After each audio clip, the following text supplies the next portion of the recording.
I'm glad it's just me and Seb now. I loved seeing the others, but they're so distraught over what happened, and it upsets me to know I'm the cause of that. Seb is upset too. I know he is, but he does a better job of keeping it hidden from me than the other guys did, and I appreciate that. You can tell me anything, he says. I hope you know that. It'll never leave this room. I do know that. After a pause, I speak somewhat hesitantly, not sure I should make this particular confession. I was thinking earlier, when everyone was here, about how I got caught up in the outbreak of love going on all around us. How so? I take another drink of wine, needing all the fortification for this confession that I can get, and place the glass on the table.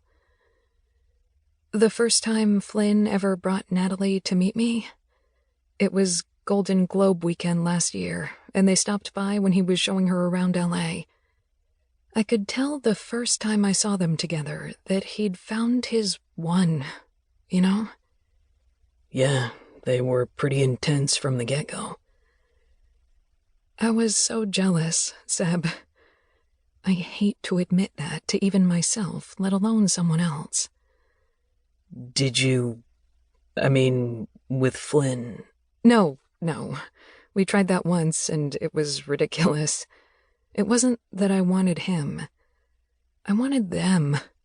I wanted what they had, that undeniable something you can't put into words, but when you see it, you know it. And then it was Hayden and Addie, Jasper and Ellie, Chris and Aileen. Hell, even Leah has found her one with M, and I'm 11 years older than her. How's that fair? Right? I love that he gets it. Please don't think for 1 second I'm not happy for all of them. He puts his big hand over mine, and my skin sizzles from the heat of him that warms the cold places inside me. I know you are. They know you are. I hope so. They do. When Rafe came along, I saw my chance. He was handsome and charming and romantic, whisking me away to his penthouse apartment in Paris for long weekends and to Provence for his best friend's wedding. I got caught up in the fairy tale, and I've never been that girl. I became someone else with him, someone I don't even recognize. You wanted to make it work, Mom. People do crazy things when they're in love. I snort with disdain. I wasn't in love with him. No? Shaking my head, I turn my palm up and curl my fingers around his, wanting to keep him and the comfort that comes with him close.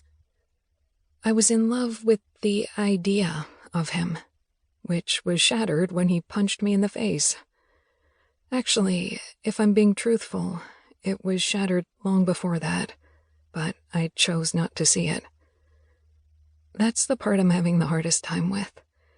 I knew he was no good, and I stayed because I wanted the goddamn fairy tale. You're no different from anyone else. Hell, I've even felt that way a few times recently, seeing how happy everyone around me is and wondering what's wrong with me that I've never come close to having what they do, or even wanting it. There is nothing wrong with you.